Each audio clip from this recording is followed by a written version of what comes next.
Vamos lá, Lucas 9, de 23 a 27, nós estamos falando sobre discipulado. Eu tenho falado que discipulado é transferência de vida. Discipulado não é apenas fazer um cursinho de 2, 3 meses, um ano, seja lá o que for, mas discipulado é uma convivência que faz com que a gente vá assimilando verdades, valores da outra pessoa. A gente vai lembrar de quarta-feira passada, o pastor falou que quem vive com o pastor Nicolau tem que mudar, né? Não é possível conviver com ele e não mudar, porque existe essa transferência de vida, e que discipulado é isso, e que quando a gente não está recebendo nada, não está sendo transferido para nós algo novo, vida nova, valores novos, é porque a gente está bebendo da fonte errada. Você vai lembrar que Jesus, falando aos seus discípulos, aquela ceia, a última ceia que ele realizou com seus discípulos, ele disse, olha, eu sou a videira, vocês são os ramos, se vocês estiverem ligados em mim, vocês vão dar muitos frutos, muito fruto que glorifica o Pai. Agora, se vocês não estiverem ligados em mim, serão como os galhos secos, que são arrancados, jogados fora e vão parar no fogo, não vão dar frutos. Então é importante que a gente compreenda que o discipulado é transferência de vida. Eu transfiro para alguém aquilo que eu tenho, e eu recebo de alguém aquilo que eu tenho. Todos nós somos chamados para ser discípulos de Jesus, e para nos alimentarmos dele, e para convivermos com ele, para andarmos com ele, e andarmos nele, que é o caminho. Esse é um convite de Jesus a todos nós, e depois nós temos o compromisso recíproco, de ajudarmos uns aos outros, a continuarmos caminhando e seguindo a Jesus. Esse convite de Jesus foi feito naqueles 3 anos que ele pregou para a multidão, foi feito para os seus discípulos especificamente, e em momentos de crise, Jesus chegou especificamente para alguns, para chamá-los novamente à compreensão, a receber vida, a receber a resposta que precisavam para os seus dilemas. É assim que para Tomé, que era incrédulo, ele precisava ter fé, e Jesus chega para Tomé e diz, Tomé, seja crente, abandona a incredulidade, aprenda de mim, toca em mim, para que essa incredulidade acabe na sua vida. Para Pedro, ele chega em Pedro e vai, lá aquele que o recusou, que negou conhecer por 3 vezes, é a ele que ele pergunta, você me ama, Pedro? Para que Pedro pudesse ser restaurado e novamente receber de Jesus um chamado ao discipulado, ao crescimento, ao fortalecimento. Ao longo de toda a história de Jesus, tanto com as multidões, como com os discípulos especificamente, Jesus vai trabalhando a respeito deste discipulado. Ali em Lucas 9, de 23 a 27, diz assim, Jesus dizia a todos, se alguém quiser vir após mim, negue-se a si mesmo, tome a cada dia a sua cruz e siga-me. Pois quem quiser preservar a sua vida, este a perderá. Mas quem perder a sua vida por amor de mim, este a preservará. Que adianta o homem ganhar o mundo inteiro e perder-se ou prejudicar-se a si mesmo? Pois quando o Filho do Homem vier na sua glória e na glória do Pai e dos santos anjos, ele se envergonhará de quem se envergonhar de mim e das minhas palavras. Em verdade vos digo, alguns dos que estão aqui, de modo algum, provarão a morte até que vejam o reino de Deus. Amém? Eu queria pensar com os irmãos hoje uma necessidade do nosso tempo, da nossa geração, que é a reeducação alimentar. A reeducação alimentar é a mudança de hábitos e comportamentos perante a comida, onde a pessoa aprende a fazer as escolhas de alimentos mais saudáveis e a manter as refeições em horários regulares, ajudando a prevenir o surgimento de doenças como diabetes, pressão alta e obesidade. Eu acho que qualquer um de nós aqui se encaixa aqui. Precisa fazer uma reeducação alimentar em algum destes aspectos. E essa reeducação alimentar é uma ferramenta importante para quem deseja emagrecer ou manter o peso perdido, pois estimula a escolha de alimentos mais saudáveis para o resto da vida, e não somente no período da dieta. É importante que a reeducação alimentar seja orientada por um nutricionista. Eu lembro que a gente estava num culto de oração pelo Google, e a gente sempre ora uns pelos outros ali, muito cuidado pelo outro, e eu lembro do irmão ia passando uma receita para um dos irmãos lá. Eu falei, pelo amor de Deus, irmão, não faz isso não. Vamos procurar um profissional da área para cuidar disso. Então, para a gente fazer uma reeducação alimentar, é importante que haja orientação de um nutricionista, que vai avaliar a saúde, as necessidades nutricionais da pessoa, planejando dieta individualizada para promover uma mudança gradual dos hábitos alimentares. Nada de sair fazendo a dieta do abacate, do miojo ou coisa parecida, tá certo? Por que eu estou falando sobre isso? Porque o discipulado, como nós vimos, envolve uma reeducação daquilo que nós nos alimentamos. Aquilo que a irmã Rose falou agora sobre algumas pessoas negarem poder servir, me parece que envolve um pouco do que nós estamos nos alimentando, da falta de tempo que o nosso tempo nos impõe. E então, os crentes hoje não têm mais tempo, não têm mais condições de servir, porque não têm condições de colocar na sua agenda esse tipo de serviço. Então, parece-me que nós estamos precisando também de uma reeducação espiritual, que proponha para nós as vantagens de seguir a Jesus como um projeto de vida. Quando eu era jovenzinho, um grande pregador escreveu um livrinho pequenininho, mas que fez um grande impacto na minha vida, seguir a Jesus, o maior projeto de vida de alguém. Esse era o nome do título, seguir a Jesus, o melhor projeto de vida. E hoje parece que seguir a Jesus não é mais o grande projeto de vida que a pessoa possa ter. E por isso que hoje eu gostaria de falar sobre abraçar a Jesus, sobre decidir fazer de Jesus o mais precioso amigo que eu tenho na caminhada cristã, na caminhada de vida, na minha história nesta existência. Quando eu chegar para do outro lado dessa existência, eu quero encontrar com este Jesus. Há uma música que diz que quando eu chegar lá eu quero olhar e reconhecer o olhar de Jesus que me amou. Mas sabe como é que a gente vai reconhecer esse olhar no meio da multidão de anjos e de crentes que estarão lá? Caminhando com Ele, tendo intimidade com Ele. O que significa abraçar a Jesus então? Abraçar a Jesus é abraçar o seu projeto de vida. Eu conheço muitas mulheres que abraçaram o projeto de vida do marido. Conhecem pessoas assim? Que elas abriram mão de uma profissão, de estudar, para cuidar dos filhos, para que o marido pudesse se dedicar plenamente à sua profissão. E as vitórias do marido, em grande parte, se tornaram as vitórias delas também.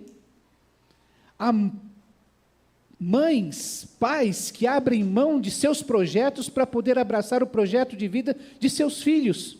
E eles fazem de tudo e se desdobram para que aquele filho possa fazer aquele cursinho, para entrar naquela faculdade, para depois sustentar o tempo que ele vai passar lá na outra cidade, e para que finalmente ele possa caminhar.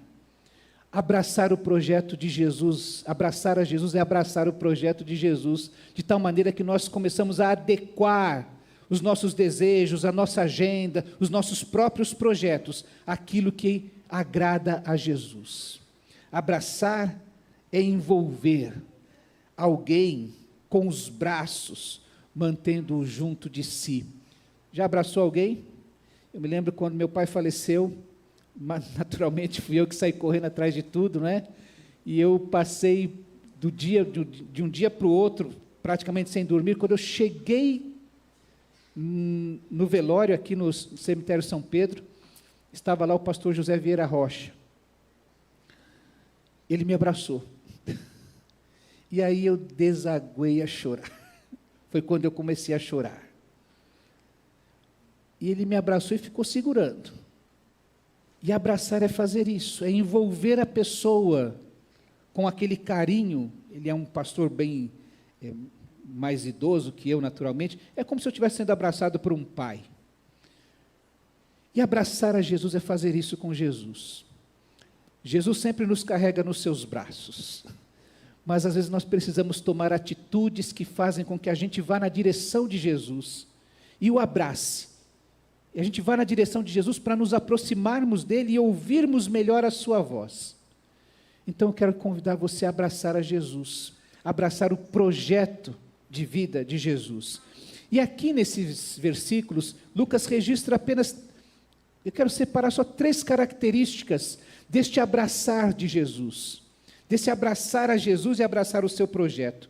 3 características que revelam que nós estamos abraçando a Jesus. Você quer saber se você é discípulo de Jesus? Você quer saber se você está abraçando a Jesus? Se você está caminhando próximo de Jesus?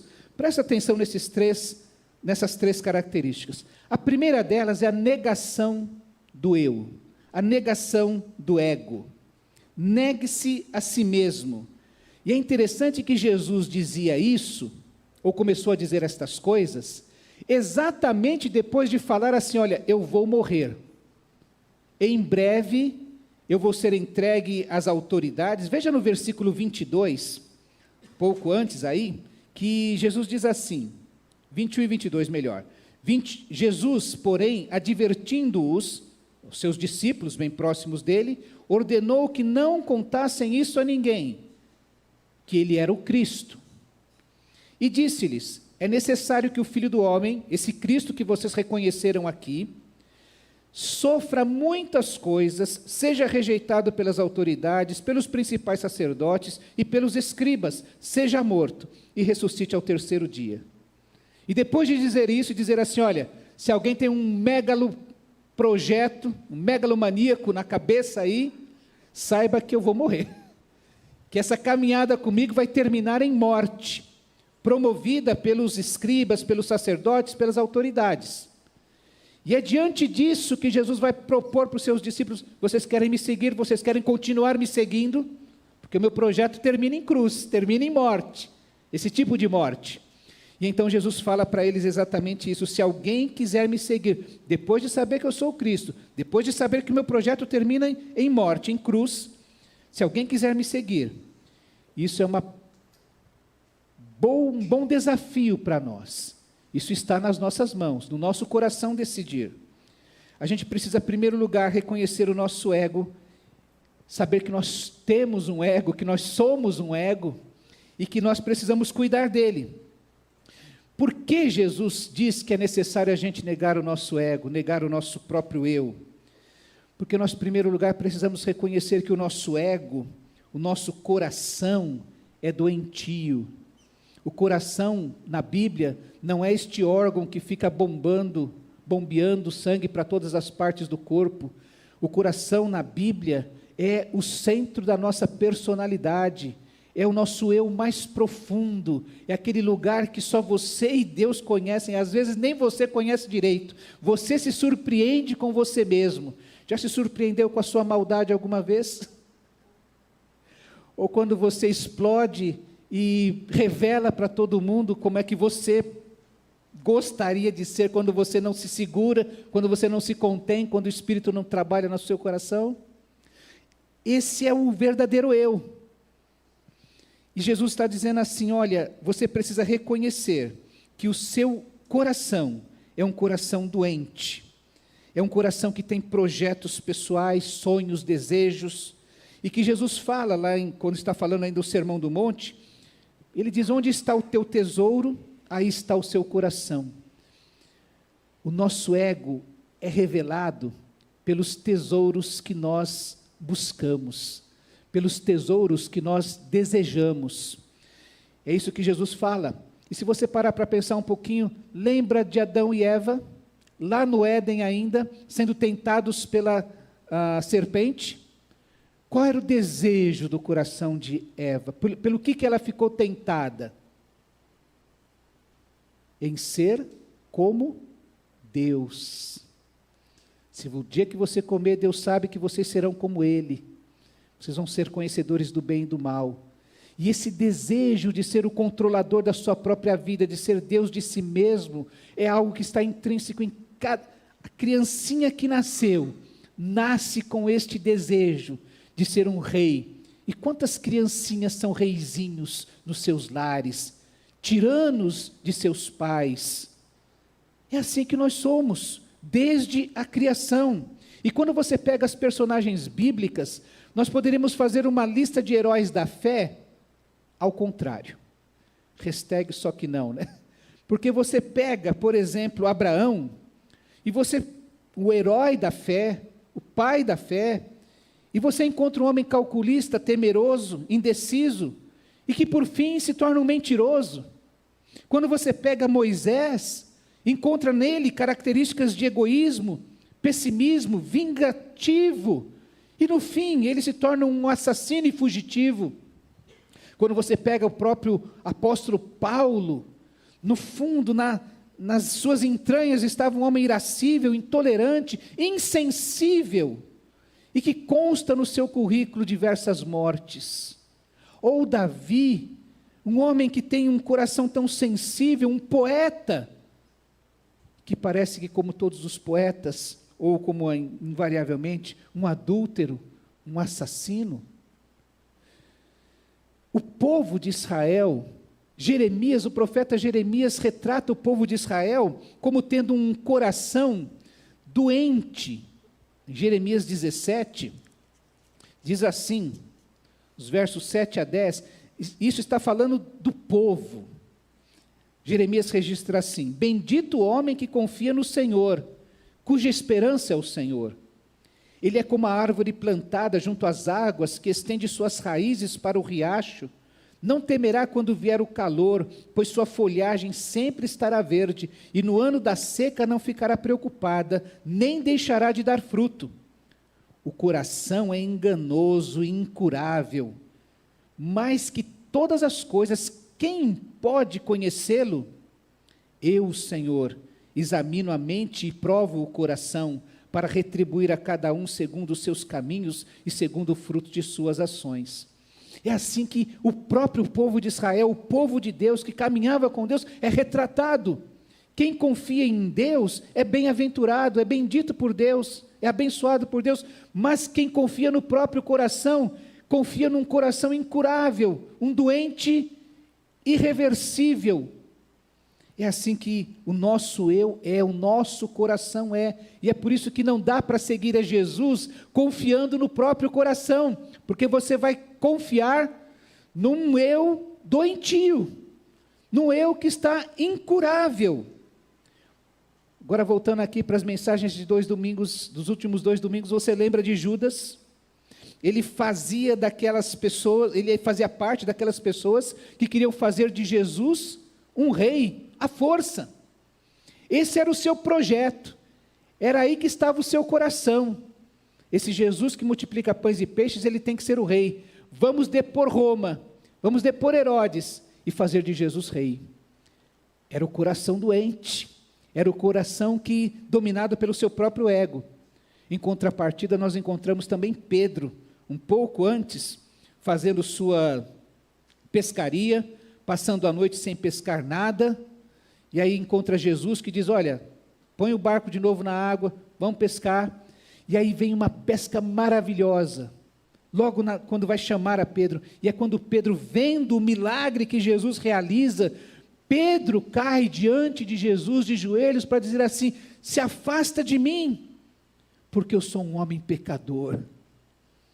O nosso eu, para seguir a Jesus, precisa se quedar diante de Jesus, precisa reconhecer que é pecador, que não é possível confiar. Lembra que a nossa oração precisa ser sempre assim: Deus me livre e guarde de mim mesmo. É o que Pedro acaba falando para Jesus: se afasta de mim porque eu sou pecador. A Bíblia vai falar que negar-se a si mesmo é conquistar a si mesmo.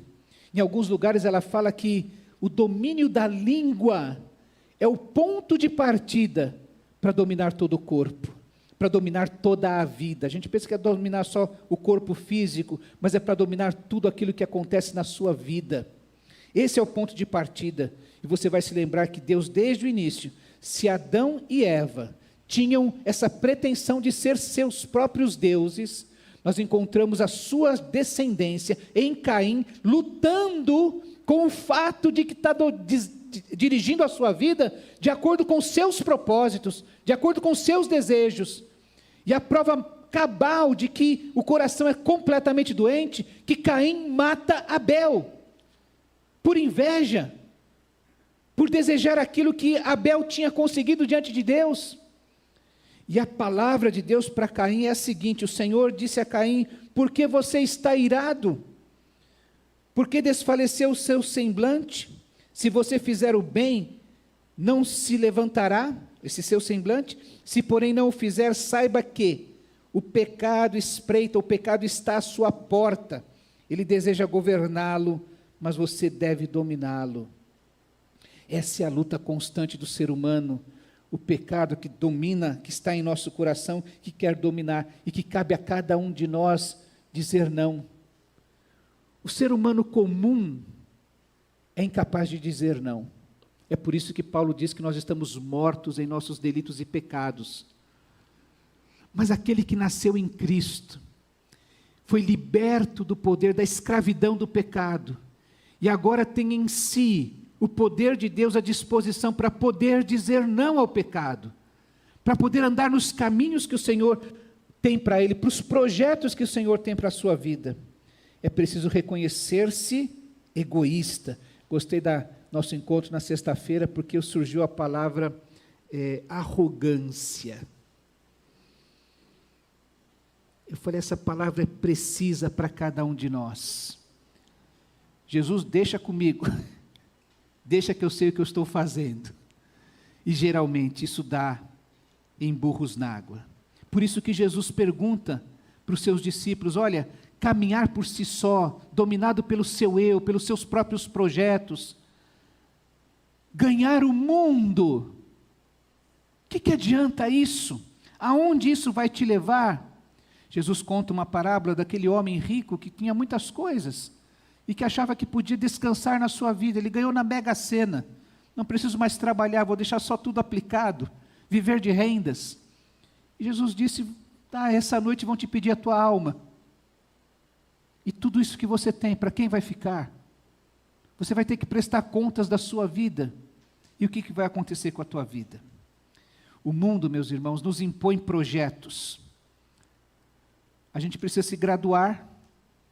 Isso dá um trabalho tremendo. Tem gente que não consegue vir na igreja porque tem que se graduar. Termina a graduação, precisa se pós-graduar, porque é uma exigência do mercado de trabalho. E mais uma vez você não tem tempo para isso.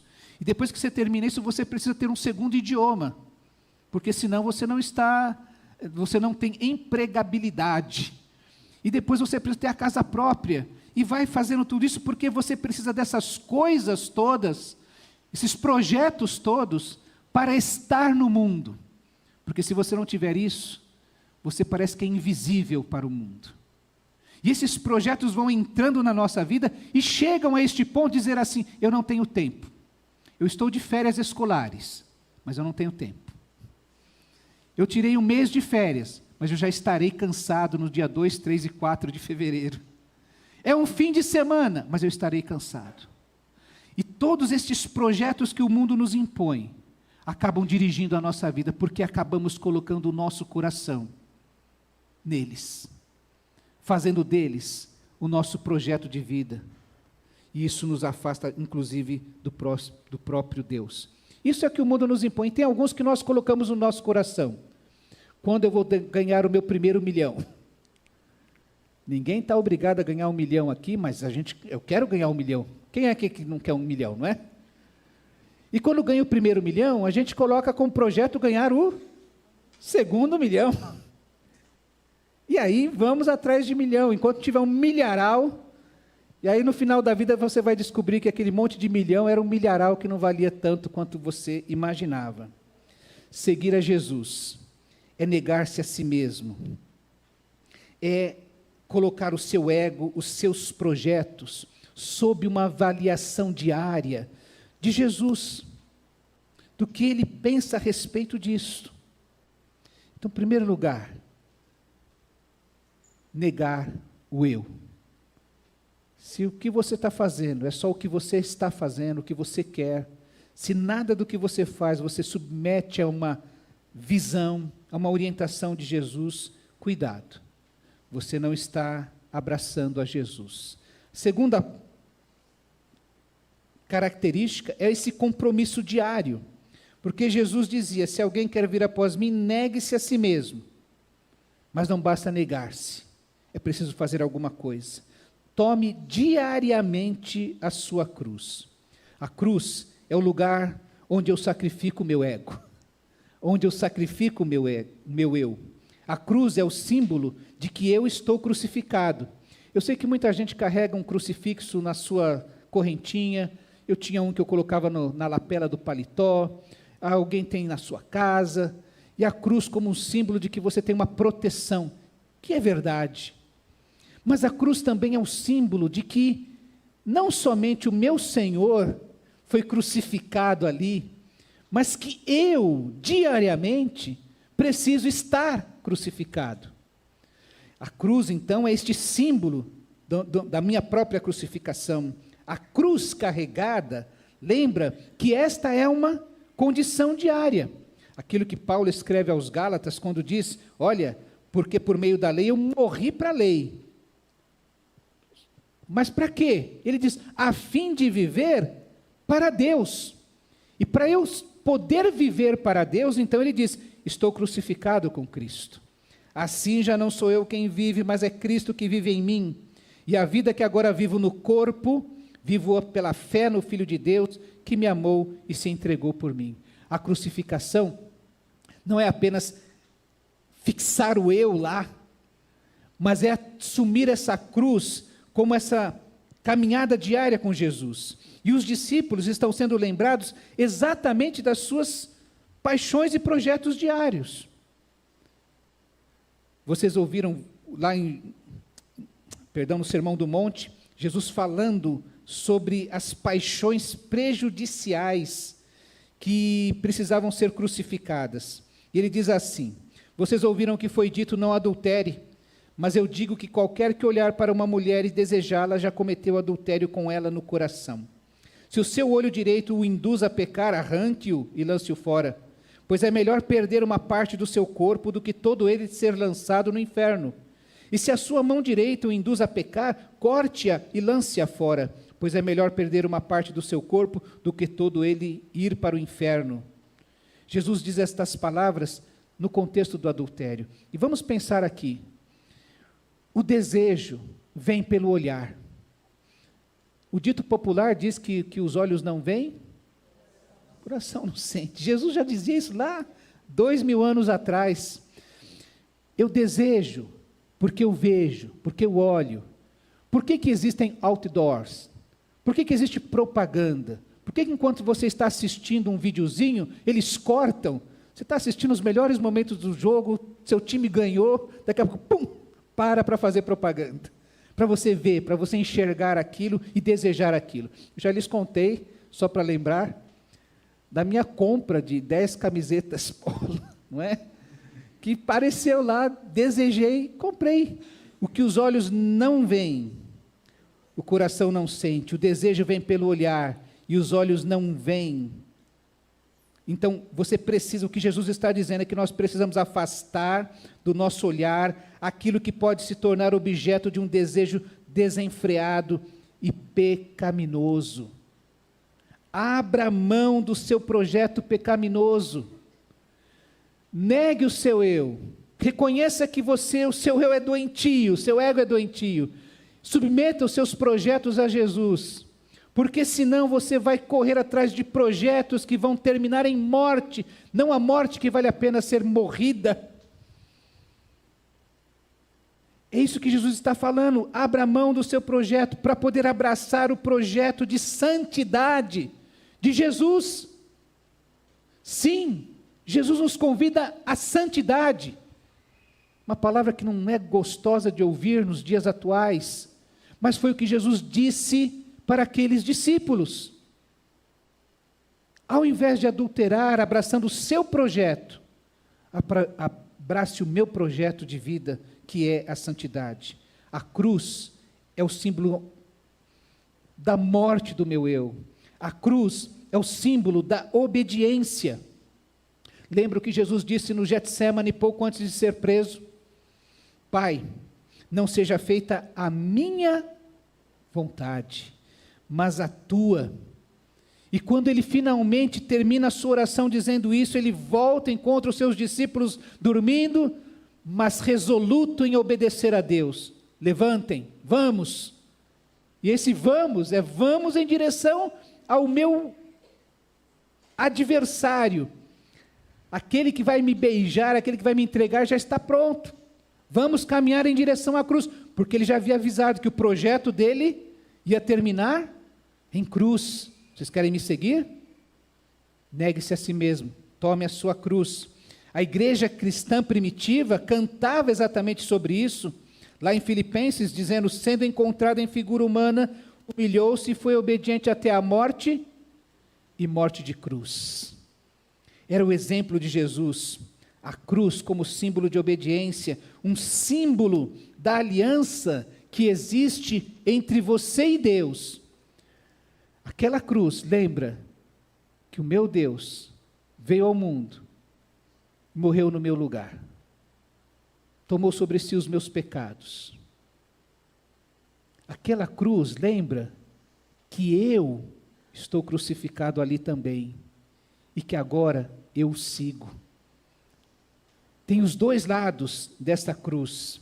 A obediência requerida pela cruz vai exigir a morte do ego, a submissão deste ego. E por fim, o modelo em Cristo. A morte do eu, a negação do eu, o compromisso diário de tomar a cruz, e por fim o modelo de Cristo como segmento. O que eu faço com Jesus? Qual a minha relação com Jesus? É de seguimento. Por isso que Jesus disse, se alguém quiser vir após mim, negue-se a si mesmo, negue o seu ego, negue os seus projetos megalomaníacos, tome diariamente a sua cruz, assuma os meus projetos e me siga. Seguir a Jesus tem a ver com o discipulado, escolher um mestre. Quem é que te ensina a viver? Quem é que te ensina a ser uma esposa? Quem é que te ensina a ser um marido? Quem é que te ensina a ser empregado? Um funcionário? Quem é que te ensina a ser patrão? Quem é que te ensina a ser um vizinho? Quem é que te ensina a ser um crente na vida da igreja? Quem é que te ensina a viver? A estar na vida? Existe Jesus, o mestre, e existe aquilo que os filósofos chamaram de o espírito da época, o espírito do tempo. Aquilo que a gente não enxerga, mas vai controlando os nossos pensamentos, a maneira de raciocinar. Sexta-feira a gente falava sobre isso. Eu gosto de uma série, e que eu falei, me incomodou, porque vai normalizando aquilo que não deveria ser normal na nossa mente. E eu estava conversando, falando assim, olha, é engraçado que fulano entra na cena, né, pá, pá, pá, tiro na testa, tiro na garganta, todo mundo cai para todo lado, e você acha o maior interessante aquilo, torcendo para que ele se dê bem. E aí nós começamos a conversar sobre outras séries também, que você vai acompanhando, daqui a pouco você está torcendo pelo bandido, não é? Olha, fulano lá estava com aquela mulher, mas eu torço para ele largar ela, porque ele tem que ficar com aquela outra, não é? Eu lembro eu não assisti nenhum episódio, acho que de tanto que eu ouvi, eu não quis assistir, La Casa de Papel, né? Que era todo mundo torcendo pelos ladrões. Isso vai entrando na nossa mente, o espírito do tempo vai fazendo isso. Você não tem uma produção que não defenda, que não trabalhe pela homossexualidade hoje. Uma novela, um filme, nada. E quando você pensa nisso, você fala, não, mas ele está retratando só a realidade. Realidade brasileira, por exemplo. É verdade, hoje você cada vez mais vai ficando mais normal encontrar isso. Mas se você quer retratar a realidade, por que cada produção de um filme, de uma novela, não tem pelo menos 30% de evangélicos? É a realidade do nosso país. 30% pelo menos se diz evangélico. Essas coisas vão entrando na nossa mente. Conversava com alguns irmãos essa semana também, nós nos lembrávamos de alguns anos atrás, em rede nacional, isso me traumatizou aquilo. A pessoa recebia um calhamaço de dinheiro, de propina, e aí falou, agora vamos nos dar as mãos e vamos orar agradecendo a Deus pela propina de todo dia, né? De cada dia que Ele nos promove. Isso vai ficando assim, e tem crente achando bonito isso. E tem crente que acha bonito isso. Os nossos filhos defendem isso, porque eles vão para a universidade e são incapazes de levantar um argumento contra isso. Sobre todas estas coisas. Eles às vezes são levados pelas ideologias, ao invés de dar um testemunho de que tem um mestre, que pode abraçar o pecador, mas condenar o pecado do pecador. Seguir a Jesus é tomá-lo como modelo, não permitir que este espírito da época... Deixa eu só lhes falar que o filósofo que cunhou essa frase é Nietzsche. E Nietzsche, há 100 anos atrás, mais de 100 anos atrás, ele entendeu que a sociedade tinha matado Deus. Ele falou, Deus está morto, ninguém está nem aí para Deus. É isso que ele quis dizer. Ele não disse que Deus deixou de existir. Ele disse que a sociedade começou a viver de uma tal maneira que Deus está morto para ela. Como existem cristãos, crentes, discípulos, que se dizem discípulos, que vivem como ateus. Ele diz que Deus existe, mas ele vive como se Deus não existisse. E existem algumas pessoas que se dizem ateus, filósofos da televisão, por exemplo, que parece que creem em Deus, do jeito que eles falam. Isso é um perigo. Veja que Jesus disse na última ceia também para os seus discípulos, quando Tomé pergunta para Jesus, Senhor, não sabemos para onde vais. Como então podemos saber o caminho? Jesus respondeu, eu sou o caminho, a verdade e a vida. Ninguém vem ao Pai senão por mim. Jesus está dizendo, relacione-se comigo, e você sempre estará na direção certa. Relacione-se comigo, e você vai perceber a presença do Pai junto de você. É um perigo quando a gente começa a caminhar sozinho e perceber que a gente está sozinho. É por isso que a igreja primitiva cantava, seja o modo de pensar de vocês, o mesmo de Cristo Jesus.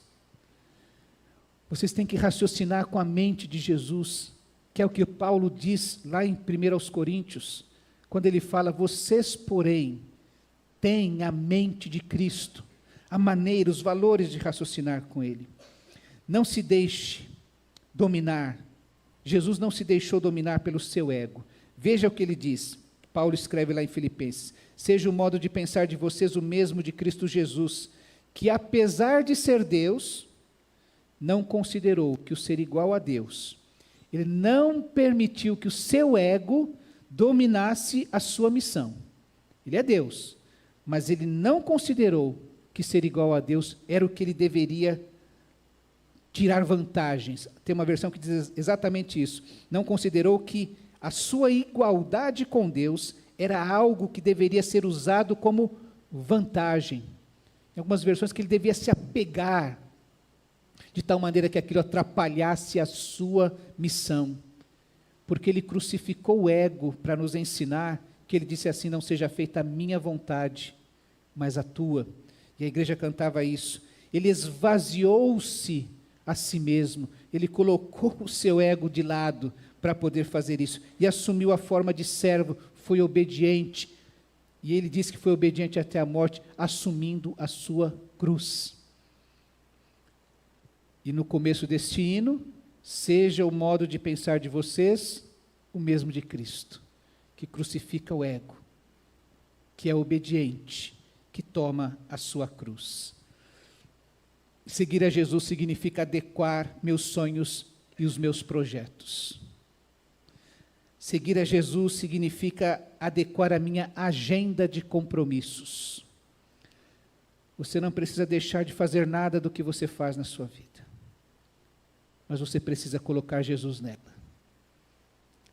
E eu quero dizer a você que não é apenas colocá-lo ali, mas priorizá-lo, colocá-lo em primeiro lugar, para que ele decida para onde você vai dirigir a sua vida. Como um astro-rei, como um sol no centro da sua vida, e que vai irradiando sabedoria e poder para cada área de cada momento. Deve ser difícil, nos dias atuais, ser pai de crianças pequenas. E é preciso ter sabedoria de Deus para poder criá-las nos dias atuais. Deve ser difícil nos dias atuais, deve ser mais difícil nos dias atuais, ser um comerciante num mundo dominado pela corrupção como nós temos hoje. Mas Jesus pode nos dar sabedoria e poder para sabermos caminhar neste mundo, de tal maneira que sejamos a luz neste mundo de trevas. Seguir a Jesus significa adequar minhas práticas diárias, disciplinas pessoais e comunitárias. Eu imagino que você não saia de casa sem escovar os dentes. E que você fique com vergonha de quando você já está na rua o dia inteiro e não teve tempo de escovar seus dentes, vai ter que encontrar com alguém. Não é verdade? No entanto, isso é algo que é bom para o nosso corpo, que a gente faz questão. E a gente acha até uma solução. Compra uma escovinha portátil, uma pastinha de dente menorzinha, põe na bolsa, na mochila, e encontra um jeito, olha que lindo, né? Encontra um jeito de fazer a sua higiene bucal. Seguir a Jesus significa a gente dar um jeito de ter um encontro com Jesus. Quando a gente está apaixonado, a gente faz qualquer coisa. Eu saía do colégio 10h30, 10h45 da noite, descia do ônibus no meio do caminho para bater na janela da Rosângela. Estou passando aqui, viu? Oi, tudo bem? Dá para sair, para dar um beijinho?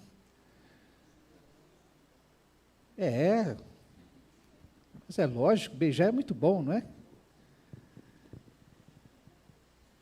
E com a vida cristã a gente precisa fazer a mesma coisa.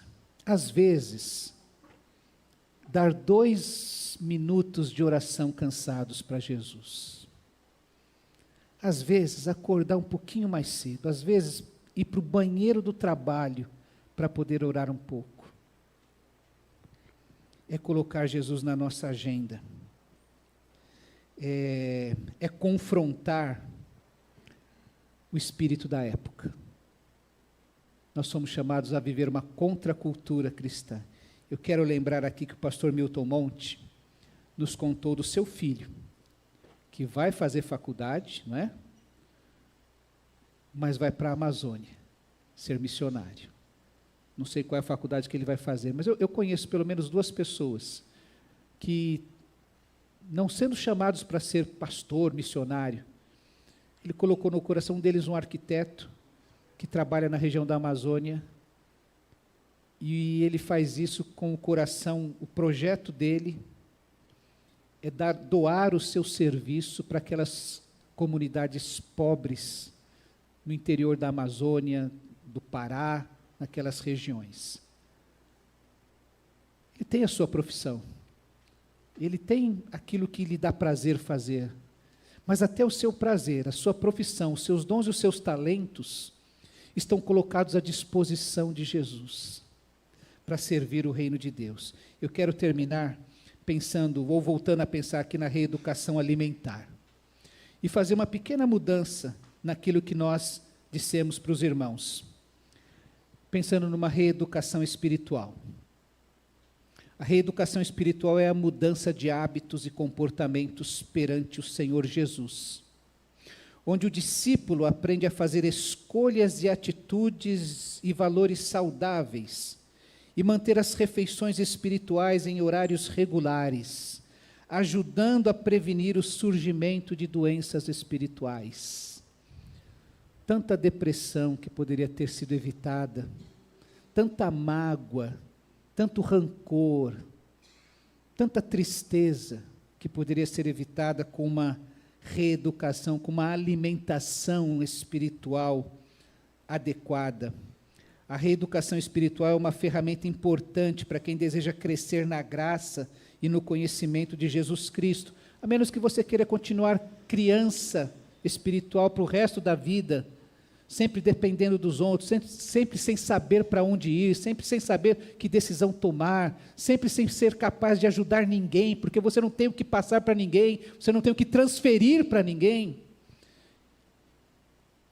Se você é chamado a crescer na graça e no conhecimento de Jesus Cristo, tornar-se maduro espiritualmente e evitar recaídas no restante de sua vida.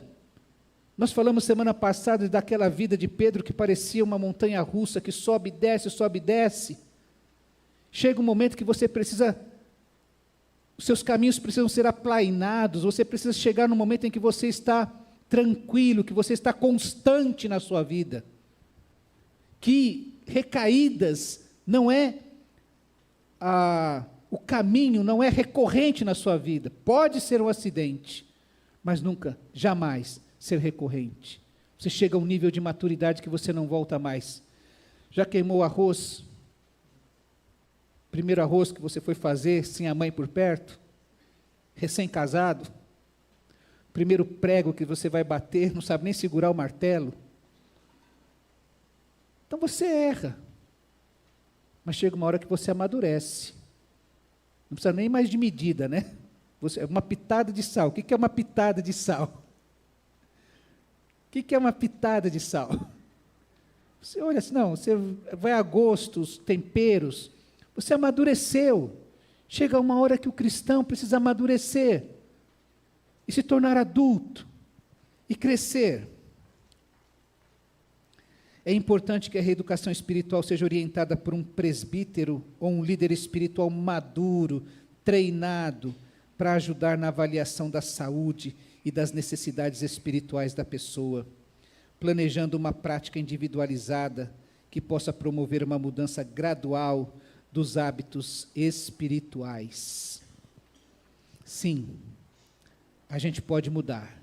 A neurociência hoje fala sobre os caminhos neurais que você cria, e a Bíblia já falava sobre o discipulado, sobre a educação, sobre o conhecimento, sobre as mudanças de hábitos. Foi por isso que Jesus chamou seus discípulos para andar junto com Ele, para começar a praticar coisas diferentes na sua vida, até que... Lembra que Tiago fala assim, olha, se alguém está doente, mande chamar os presbíteros da igreja. Eles vão ungir com óleo e vão orar, e a oração da fé vai salvar o doente. Presbíteros são líderes, não é qualquer um, são líderes espirituais capazes de orientar, para que haja cura na vida do doente, seja física, seja espiritual, seja emocional. A Bíblia fala sobre estas pessoas. E eu creio que hoje, se nós vivemos uma geração que precisa de uma reeducação alimentar, nós precisamos também, muito mais, urgente, de uma reeducação espiritual na nossa vida cristã. Eu quero desafiar você a isso. Quero convidar o grupo a vir à frente, enquanto você que está no seu lugar, vai orar a Deus para falar assim, qual tem sido a minha dieta espiritual? Do que eu tenho me alimentado? O que eu tenho permitido entrar no meu corpo? Fisicamente, mas no meu coração. Que conversas eu agasalho no meu coração? Que músicas, que valores as músicas que eu tanto ouço e amo, trazem para a minha vida? Tudo isso vai dar direção à nossa vida, vai revelar quem é o nosso mestre, se estamos crucificando o nosso ego, estamos carregando a cruz e se estamos seguindo a Jesus. Deus querido, nos ajuda. Nós queremos viver